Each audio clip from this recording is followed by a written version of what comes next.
तो क्या विनोद जी, क्या मार्गदर्शन मंडल में भेजने की तैयारी हो रही है गडकरी को?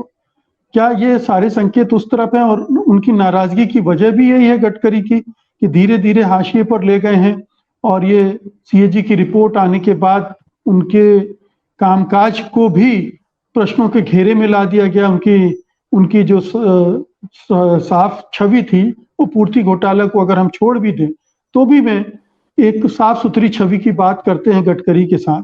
तो क्या ये वजह है कि गडकरी की नाराजगी बढ़ रही है और ये नाराजगी केवल गडकरी की है या पार्टी के अंदर और लोगों की भी है जो गडकरी की नाराजगी में झलकती है? देखिए मुकेश जी, दो तीन बातें हैं।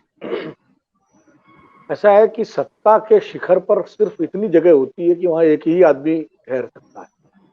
ये सत्ता की राजनीति का मूल सिद्धांत है और ये हमेशा जब सत्ताधारी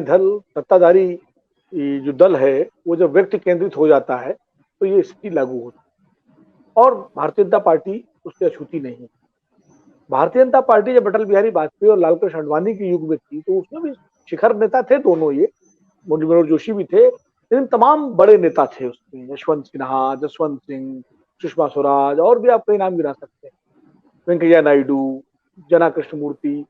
तो वो एक उस पार्टी में कंसल्टेशन होता था, उसमें चर्चा होती थी, पार्लियामेंट्री बोर्ड में चर्चा होती थी, राष्ट्रीय समिति में चर्चा होती थी और जो तमाम फोरम है पार्टी के उनमें चर्चाएं होती थी और उसके बाद फैसला, जाहिर है उस फैसले पर असर जो है अटल बिहारी वाजपेयी और आडवाणी जी का होता था, जोशी जी का होता था, लेकिन चर्चा के बाद फैसला होता था और कई बार एक नेता अगर किसी को पसंद नहीं करता तो दूसरा नेता उसको बचा लेता था या उसके बारे में करके इस तरह से चीजें चलती थी, संतुलन एक होता था।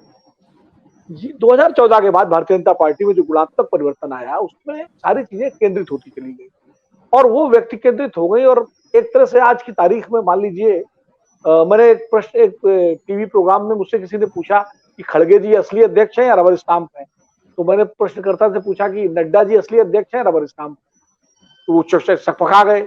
हमने कहा भाई, बोले नड्डा जी, खड़गे जी तो जाते हैं सोनिया गांधी राहुल गांधी सलाह लेने, मगर नड्डा जी भी अमित शाह जी सलाह लेने जाते हैं, तो इसमें क्या दिक्कत है अभी? तो ये पहले इस तरह की स्थिति, अब तो ये हो गया कि दो तरह का, देखिए विजय जी यहाँ बैठे हुए हैं, ये बहुत बेहतर तरीके से संघ परिवार को, भाजपा को जानते हैं। पहले भारतीय जनता पार्टी के अध्यक्ष का जो दबदबा होता था, मुझे खुद अच्छी तरह याद है कि वेंकैया नायडू ने पार्लियामेंट्री बोर्ड में एक बार अटल जी के फैसले को भी दरकिनार करवा दिया था और अटल जी ने उसको स्वीकार कर लिया था। ये स्थिति थी अध्यक्ष की। तो खैर, गडकरी की जहां तक बात है तो गडकरी का जो नाराजगी है या गडकरी को लेकर जो झगड़ा है वो आज का नहीं है। जिस दिन नितिन गडकरी दूसरी बार अध्यक्ष बन रहे थे भारतीय जनता पार्टी के और लड्डू भी उनके लिए आ गए थे और ढोल भी आ गया था और तंबू भी लग गया था और अचानक दो अधिकारी चले जाते हैं, तीन अधिकारी उनके यहाँ सर्वे करने, और जिसको छापे के रूप में टीवी चैनलों में दिखाया गया, और उसके बाद अचानक जो है गडकरी जी राजनाथ सिंह अध्यक्ष बन जाते। और गडकरी जी को तब से मलाल इस बात का है कि उनके खिलाफ एक बड़ी साजिश हुई जिसमें भारतीय जनता पार्टी के कुछ नेता शामिल थे और उस वक्त तत्कालीन सरकार के जो तत्कालीन वित्त मंत्री चिदम्बरम जी थे वो भी कहीं ना कहीं उसमें शामिल हो गए, जाने अनजाने अपनी मित्रता चलते, क्योंकि उस समय जो केंद्र के कुछ भाजपा के बड़े नेता थे उनके साथ उनकी बड़ी अच्छी मित्रता थी। अब नाम मैं लेना ठीक नहीं इस समय। तो उस दिन से गडकरी जी अपने को एक अलग महसूस करते रहे और सही अनुराग जी ने कहा कि गडकरी एक तरह से संघ के लाडले हैं और संघ के लाडले होने की वजह से अभी तक बचे हुए, लेकिन संघ का कवच भी उनके लिए बड़ा दिक्कत की आ गई जब उनको पार्लियामेंट्री बोर्ड से हटाया गया। और संयोग से उसी दिन मेरी किताब का विमोचन भी था, इसलिए मुझे वो घटना बहुत तरह याद है कि हटाया गया और उसके बाद जितना हल्ला मचा और काफी चीजें हुई, लेकिन संघ ने उसमें उनका साथ नहीं दिया। उन्होंने, जो मेरी जानकारी है थोड़ी बहुत अपने सूत्रों के द्वारा, कि संघ के बड़े पदाधिकारियों से उन्होंने बात की तो संघ ने कहा कि भाई ये तो अब पार्टी का मामला है और इस पे तो आप संगठन में चर्चा करिए, इस पे हम लोग कुछ बहुत ज्यादा आपकी मदद करने में समर्थ नहीं है, संभव नहीं है। तो उस दिन के बाद धीरे धीरे उनको हाशिए पर लाने की कोशिश की। अब एक बहुत चीज मैं बता रहा हूँ, नरेंद्र मोदी जी की जो सरकार है, जो 10 साल की सरकार, अब 10 साल की हो जाएगी जब चुनाव होंगे लोकसभा के, इसका जो कामकाज है उसमें उनकी सरकार की जो तमाम उपलब्धियां हैं जो सरकार गिनाती है, लेकिन सड़क पर से ज्यादा पब्लिक में, लोगों में जो उपलब्धियां वो दिखाई पड़ती हैं इंफ्रास्ट्रक्चर क्षेत्र, सड़कों के निर्माण में, पुलों के निर्माण में। और ये महकमा किसका है? ये नितिन गडकरी का है। लोग सड़कों पर जाते हैं, चलते हैं, जहां वो पहले सिंगल रोड पर जाते थे वहां 4 लेन का हाईवे बना हुआ है, जहां 2 लेन का था वहां 6 लेन का हो गया है, पुल बन गए, फ्लाईओवर्स बन गए जगह जगह। वो सब देख के लोग कहते हैं भाई काम तो बहुत अच्छा हुआ है इस सरकार में। और वो फिर श्रेय जाता है किसके ऊपर? गडकरी जी के ऊपर। गडकरी जी को ये प्रशंसा भी मिलती है। लेकिन अब अचानक क्या हुआ, वो सीएजी की रिपोर्ट आ गई। अब सीएजी की रिपोर्ट, सीएजी मुर्मू साहब है। मुर्मू साहब गुजरात के बहुत भरोसेमंद अफसर रहे एक जमाने में जब प्रधानमंत्री जी मुख्यमंत्री थे। और उस पूरे सीएजी रिपोर्ट में सबसे ज्यादा निशाना जो है वो गडकरी जी के मंत्रालय पर है, चाहे वो द्वारका एक्सप्रेसवे का मामला हो या और मसले हों। तो ये एक घोषित एक संदेश जा रहा है कि गडकरी निशाने पर है। अब गडकरी जी, जैसा कि अनुराग जी कह रहे थे, बहुत बेबाकी से बात करते हैं।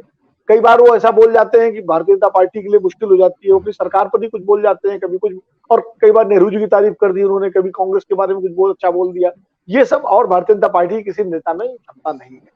आपने जो नाम लिए शिवराज सिंह चौहान, तो आपने खुद ही कह दिया कि वो कब लड़े थे ना। वो तो अपनी, वो मध्य प्रदेश की इस समय जिस समय चुनाव की स्थिति में है, वो उनको पूरी तरह घेर लिया गया है। पूरा केंद्र के तमाम सारे रणनीतिकार वहां जाके बैठ गए हैं और सीधे सीधे अमित शाह जी निगरानी कर रहे हैं मध्य प्रदेश के पूरे चुनाव की। शिवराज सिंह का काम ये है खाली जनता के बीच जाए, रैलियां करें, भाषण में योजनाएं घोषित करें और सरकारी कार्यक्रम करें, इतना है। बाकी सारा जो है कंट्रोल, नियंत्रण जो है वो दिल्ली के हाथ में है। इसी तरह मध्य राजस्थान का किस्सा अभी बहुत बेहतर बताएंगे, अनिल जी हमारे बीच में है, कि वसुंधरा राजे का अभी तक जितनी कमेटियां बनी राजस्थान को लेकर बीजेपी की, उसमें वसुंधरा जी कहीं नहीं है। कैंपेन कमेटी में क्या वो चेयरमैन बनाई जाएंगी या सिर्फ सदस्य के रूप में रहेंगी या वो भी नहीं रहेंगी, ये अभी अनफोल्ड होना बाकी है। लेकिन अभी तक जो संकेत मिल रहे हैं, तो वो ये संकेत मिल रहे हैं कि राजस्थान में भी भारतीय जनता पार्टी सामूहिक नेतृत्व में जाएगी, मोदी जी के नाम पर जाएगी, मोदी जी के चेहरे पर जाएगी। वसुंधरा जी को जो वो चाहती है वो जिम्मेदारी नहीं मिलेगी, उनको रखा जाएगा साथ में। लेकिन अगर उनका नाम घोषित किया जाए या कैंपेन कमेटी के चेयरमैन बनाया जाए, इसकी संभावना बहुत कम है। तो एक ये भी हो गया। उत्तर प्रदेश में योगी जी का मामला ऐसा है कि योगी अकेले मुख्यमंत्री हैं जो जनाधार वाले नेता हैं और जो थोड़ा सा आंख में आंख डाल करके बात करते हैं। 2022 से पहले वो अपॉइंटेड मनोनीत मुख्यमंत्री थे। 2022 के चुनाव में जिस तरह भारतीय जनता पार्टी का प्रदर्शन रहा कि 265 सीटें भाजपा ने जीती, और वो योगी जी उसमें अपना पूरा योगदान मानते हैं और इसीलिए वो अब कई मामलों में स्टैंड लेते हैं। अभी आप देखिए ओम प्रकाश राजभर जो है उनको शामिल किया गया, दारा सिंह चौहान को शामिल किया गया। तय ये हुआ था कि उनको मंत्री बनाया जाएगा, लेकिन अभी तक योगी जी ने उनको मंत्री नहीं बनाया, मंत्रिमंडल का विस्तार नहीं हुआ, अभी तक योगी जी मिले भी नहीं है। AK शर्मा का आप देख ही चुके हैं, पिछली सरकार में क्या हाल किया था, योगी जी ने आखिर तक मंत्री नहीं बनाया, बाद में अब मंत्री बनाया। तो कुल मिलाकर के योगी जी बिल्कुल वो अपने को पोजीशन कर रहे हैं उसी तरह जैसे मोदी जी किया करते थे जब गुजरात में थे। तो इस समय भारतीय जनता पार्टी के भीतर काफी अंदरूनी घमासान है। सुब्रमण्यम स्वामी का आपने जिक्र किया ही, वरुण गांधी के ट्वीट हम लोग देखते ही रहते हैं। कई बार वो सरकार ऐसे ट्वीट कर देते हैं, ऐसे लेख लिख देते हैं जिससे सरकार असहज होती रही है। बाकी जो नेता पार्टी छोड़ी गए, यशवंत सिन्हा, शत्रुघ्न सिन्हा, उनके बारे में बात करना तो मतलब नहीं है। लेकिन बहुत सारे नेता ऐसे भी हैं जो इस समय बोलते नहीं है, सार्वजनिक रूप से ट्वीट नहीं करते, कोई बयान नहीं देते, लेकिन अगर आप उनसे विश्वास में लेकर उनसे निजी रूप से बात करिए तो वो भी अपनी पीड़ा बताते हैं। एक मैं छोटी सी बात करके कंक्लूड करूंगा। कल चंद्रयान का सफल प्रक्षेपण हुआ, बहुत बेहतरीन तरीके से पूरे देश ने स्वागत किया, मोदी जी ने बधाई दी, नड्डा जी की बधाई आई, सबकी आई। कांग्रेस ने तुरंत उसको नेहरू जी से जुड़ा और इसरो से लेकर के और सारे उपलब्धियां गिनाई, नेहरू जी से लेकर इंदिरा गांधी और राजीव गांधी, जो भी हुआ। आज सुबह मुझे भारतीय जनता पार्टी के एक वरिष्ठ नेता का, पुराने नेता की बात हुई मेरी, तो वो बड़े दुखी थे, उनकी बड़ी पीड़ा थी। और भी 2-3 उसी पीढ़ी के नेताओं से मेरी बात, उनका कहना था कि चंद्रयान 1 जो है इसका आइडिया कंसीव हुआ था 2003 में, जब अटल जी प्रधानमंत्री थे। Doctor Murli Manohar Joshi science and technology के मिनिस्टर थे और राधाकृष्णन जो इसरो के पूर्व चेयरमैन थे, उन्होंने अभी हाल में इस बात का खुलासा किया, कहा कि मीटिंग में किस तरह चंद्रयान जो सोमयान के नाम से इसका आइडिया कंसीव हुआ। फिर अटल जी ने कहा इसका सोमयान नहीं, इसको चंद्रयान रखा जाए। फिर चंद्रयान 1 उन्होंने कहा खाली चंद्रयान नहीं होगा, ये 1, 2, 3, 4 इसकी तमाम सीरीज होंगी। बाद में सरकार चली गई, फिर उसको 2008 में मनमोहन सिंह सरकार ने आगे बढ़ाया और हुआ। तो वो उनकी पीड़ा ये थी कि ये बात पब्लिक डोमेन में है, लेकिन भारतीय जनता पार्टी के ना तो अध्यक्ष ने, ना प्रधानमंत्री जी ने, ना किसी नेता ने अटल जी का जिक्र किया।